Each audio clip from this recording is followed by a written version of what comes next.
wanted to make sure I had that I didn't run out of space. So I stopped it and restarted the video. As this thing records in 18-minute segments. I'm trying to go in here and kind of putting my kills in. Even though honestly I think when I'm done this is going to look rough enough without any kind of help from me. Let's go ahead and cut this down. I got to get in down here and try to get details in underneath it.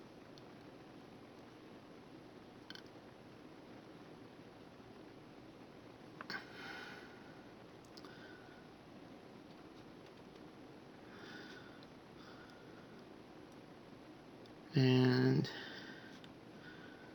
if somebody sees this at the fair and jumps out of their skin, then my job was done well.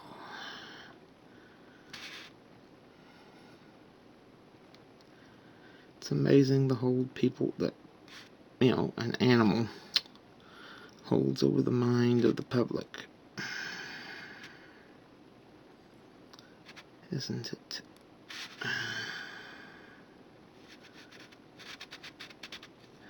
I mean, that's what a snake is.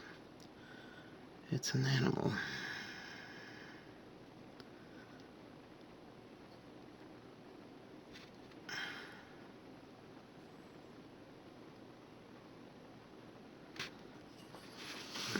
My hand's hurting me.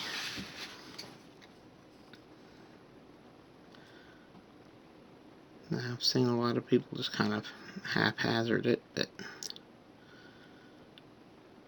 if you want it done right, you really... There's a guy I've been watching, Stennett Sticks, and he does this stuff on wood, and that's just some mondo respect. So, I mean, clay's a little bit forgiving. If I make a misstrike with my tooling, it's not the end of the world. If I make a misstroke with my paints, it's a little more unforgiving, but still not the end of the world. If you make a mistake working with wood like he does, making some of the most killer walking sticks, I wish I had the money to buy one, you'll find that the medium he's working in, it's a lot like stone. Man that can work in stone goods that can do well on stone has my respect. Because stone, you have to know what you're doing. I've never worked in stone. While I would love the opportunity, I also know that I'd probably make a lot of gravel before I'd get where I was any good at it. You notice my scales are getting a little bit bigger as I'm coming out. It's because the bodies, I'm getting up onto the body a piece. I'm going to go ahead and tamp down some of this. Like I said, I was going to put some kills on it, but honestly, this is going to be, I think this is going to be enough ridging on it as it is. Oh, my picture's going dark. There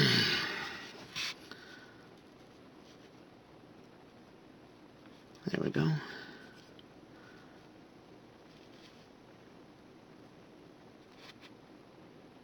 But yeah, rattlesnake venom is hemotoxic, which is to say that basically it causes the victim of its venom to sort of bleed to death internally. It causes them to bleed. It causes blood vessels to burst and blood cells to fail to coagulate. And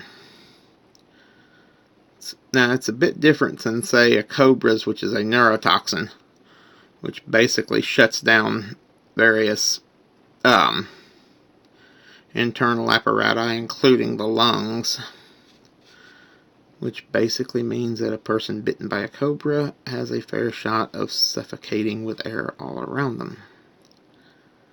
Whereas a rattlesnake just basically causes a lot of physical trauma due to the hemotoxic nature that causes the its prey to bleed a great deal. And in cobras, and I'm not understanding why, but apparently gangrene can set in. If I'm to understand correctly, rattlesnake venom might do the same, but I'm no toxicologist. Oh, it's coming along, and maybe you'll be able to see some of it now.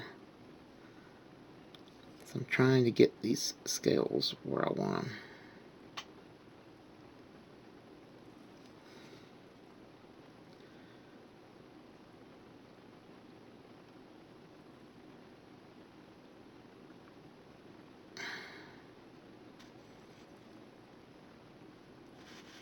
Okay.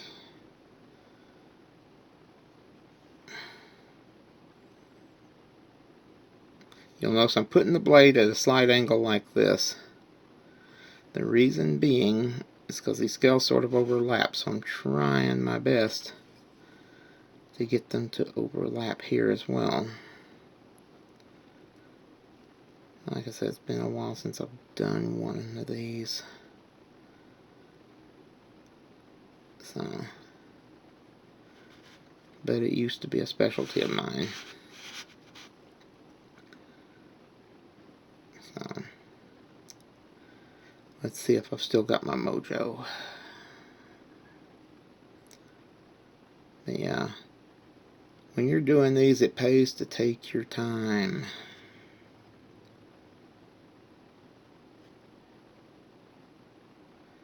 It's a great project for when no one's home, or if everyone's asleep, which I'll probably finish when everyone is.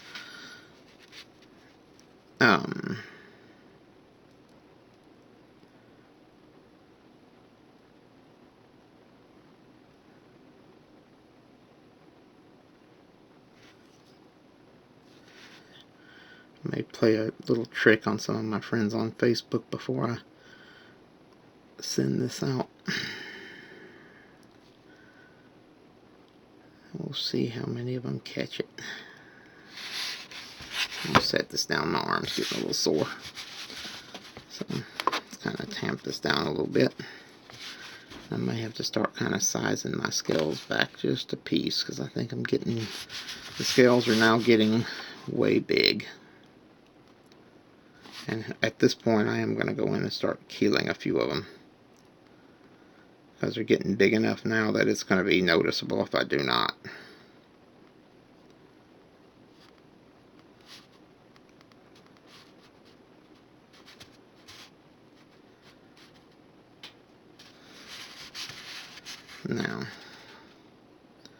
Now I'll start keeling them as I go. Now, when I say keeling them, the animal actually has a ridge on him, but I've always found just kind of putting a little dot there just kind of does the job nicely to kind of simulate that feeling. And it does look right on the, when it's painted, it'll look very nice. And get this so you can see what I'm doing. There we go. And my picture's trying to jump again. There we go. Oh, no, it jumped back. It's okay at this point.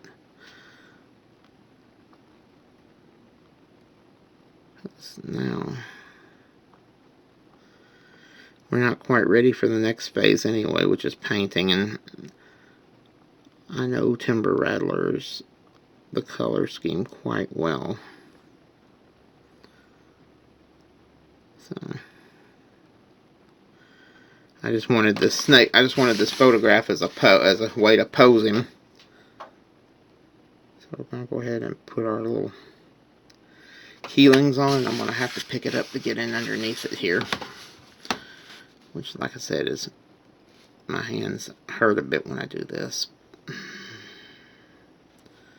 but it needs done. If this is gonna look right, it's gonna need done.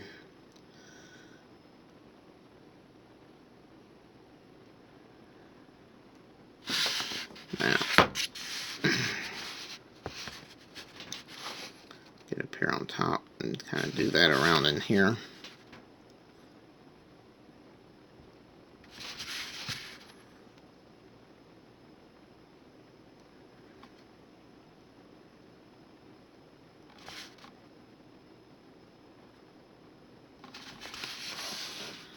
tamp down the, don't want these extra little bits of clay sticking up, because that would ruin the effect.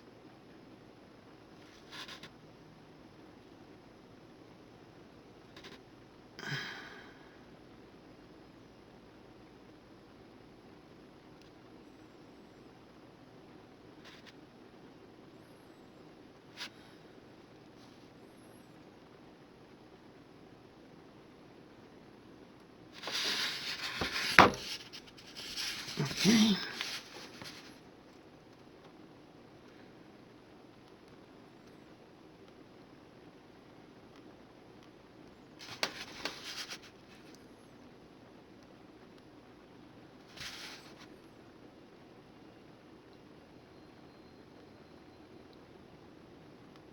There we go. No, I don't talk a lot when I'm doing this, but I was concentrating for a second. Now, I know it makes me about as boring as beans, but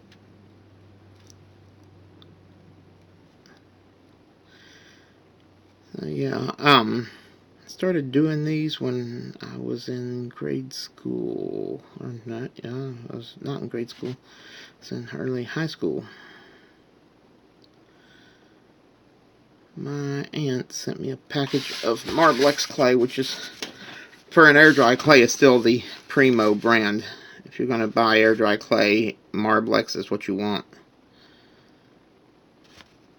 And it's made right here in the good old USA. I think so is Sculpey.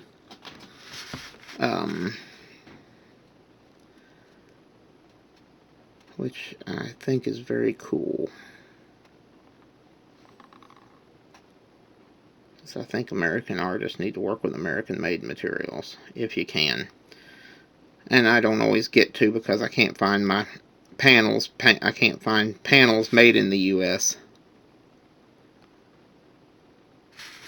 I'd probably be able to make my own, but I don't have the equipment to do that.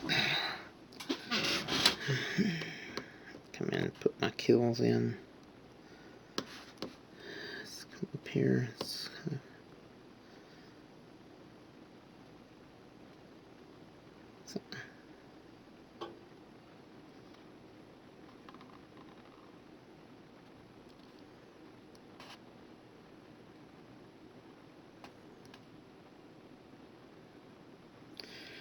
This is where something like a turntable would be very useful.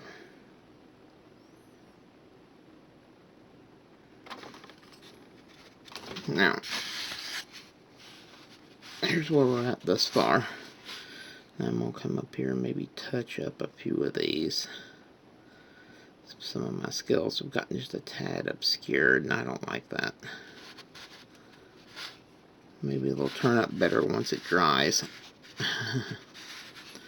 Alright, now, so I'm trying to be very, very gentle, especially up around the head.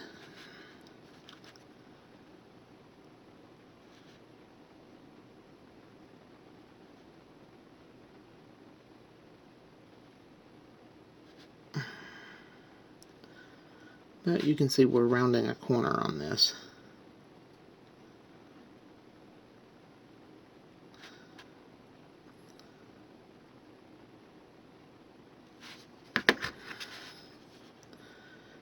Sculpting snakes decidedly harder than it looks.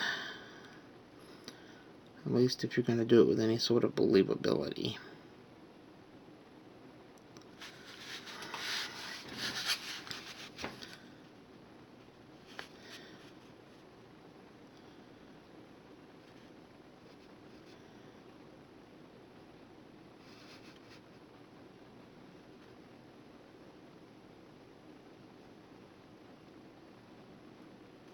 And this Sculpey stuff, like I said, is a godsend. Nothing against Marblex, but Marblex is a little less forgiving, as it's air dry, and if you take your time, it's going to, you're kind of limited by the time that it takes to dry. Whereas for this stuff, it'll stay golden until you're ready to fire it and put it in the oven. And That makes Sculpey great stuff for this sort of project. And we'll have to, probably gonna have to touch up a few pieces. See, that's where I said a turntable would be extremely useful. Go ahead and get this pinpointer out here. Do this fine work here. So I don't want it getting all smudged. Now, oh.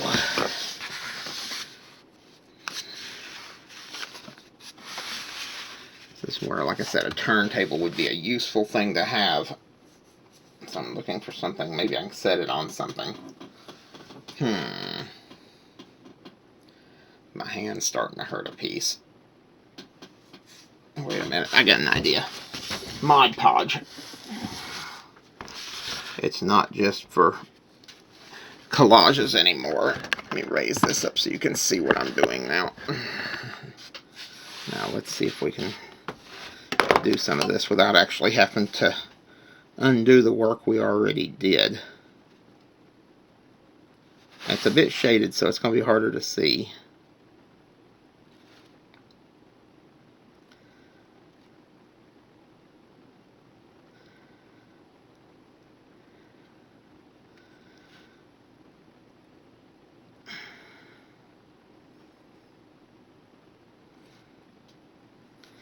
Tamp it down just a hair. Now,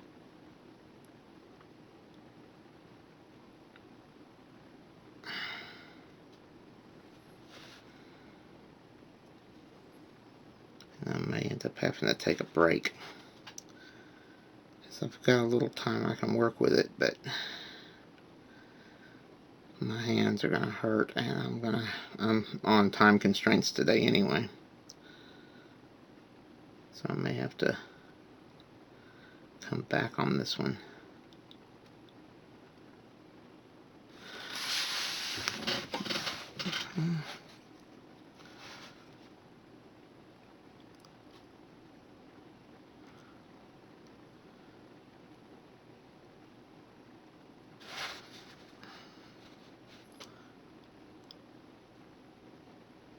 So I do that. There we go. Tamp that down here.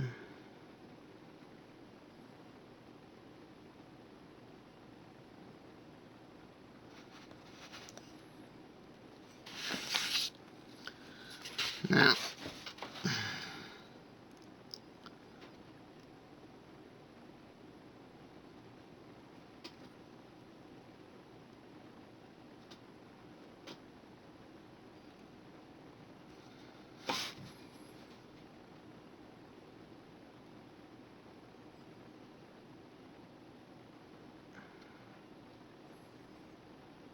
there we go.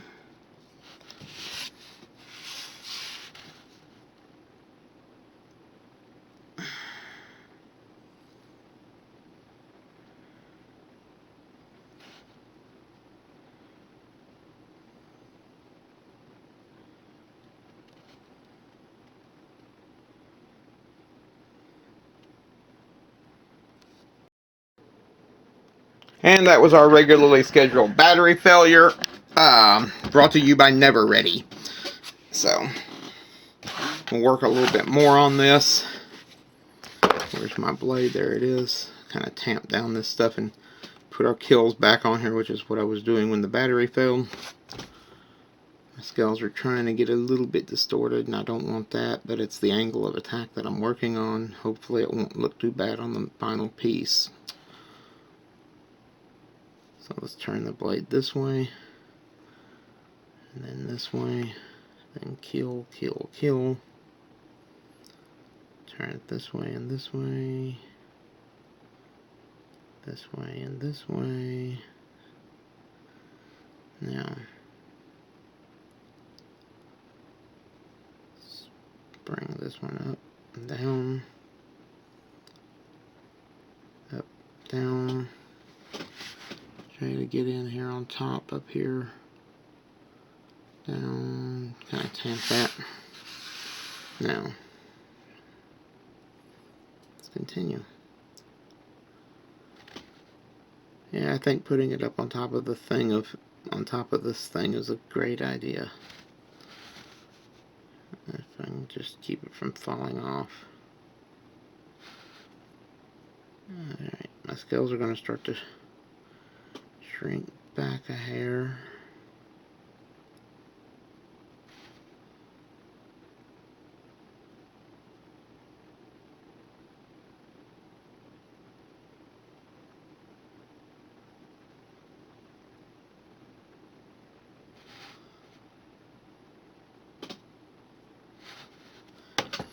Now tamp this down a little more. Clean off the thing. Bring this around where I can see it down here underneath.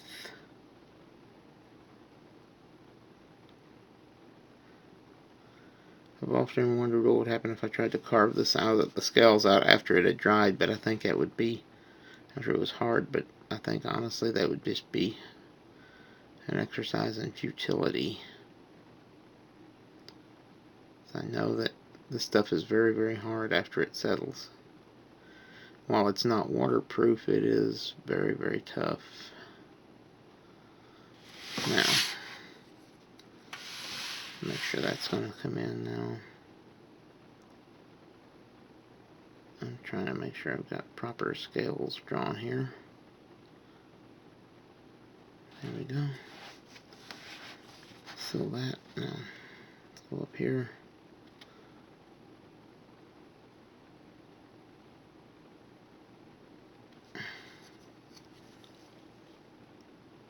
Okay.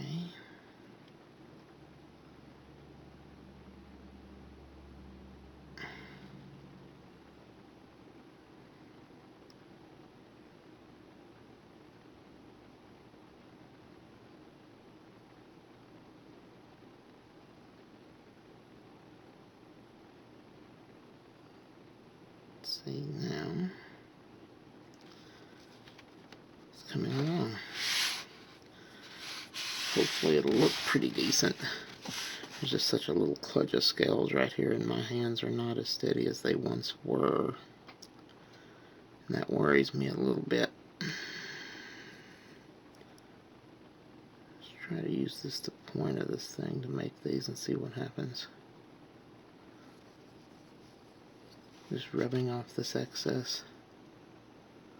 I don't want it looking all clumpy. There we go. Now, can I do that and that and that? You gotta remember though, in areas where the scales don't show as much detail, you're going to have a layer of paint over the top of it, several layers in fact, that are going to obscure any fault that I might have had in my brush, in my blade work on this thing. Now that was just a little bit too big, so let's cut the scale back a piece. There we go.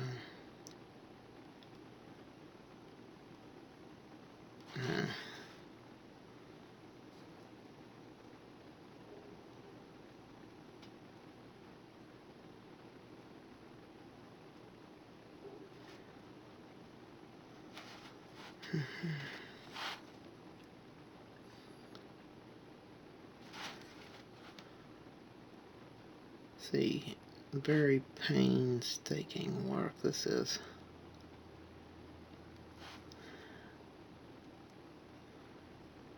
Takes a little bit of time. And right now, I am filming it as I make it.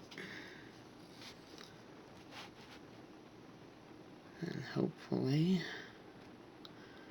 the judges at the fair will like it, and hopefully you, dear viewer, will enjoy this as much as I enjoyed making it. Okay, gotta turn it up. Let's get it underneath.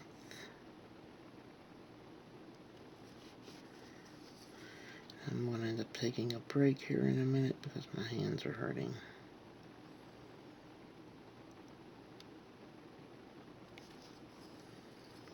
Now, there's a lot of different ways you could have done this. I've seen a lot of people working with Sculpey making snakes online, but this is my method.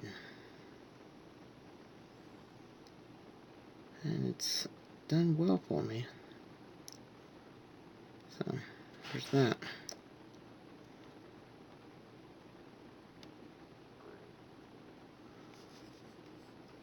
Okay. I'll have to mount it onto a base. Some sort. Maybe like a species mount or something.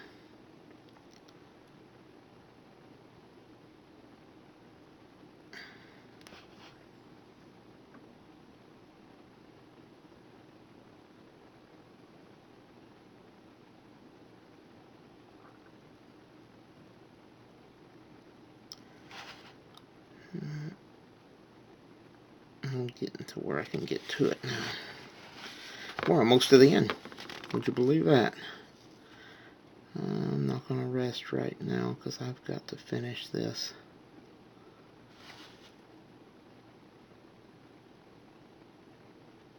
I can feel it getting done. So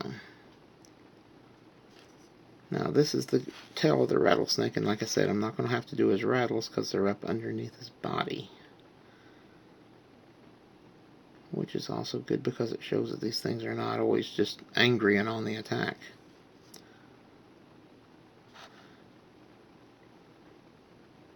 I mean, it's still something you don't want to trifle with, to be sure. As they do have some venom, and their venom does pack a wallop, but it's not a monster, it's an animal.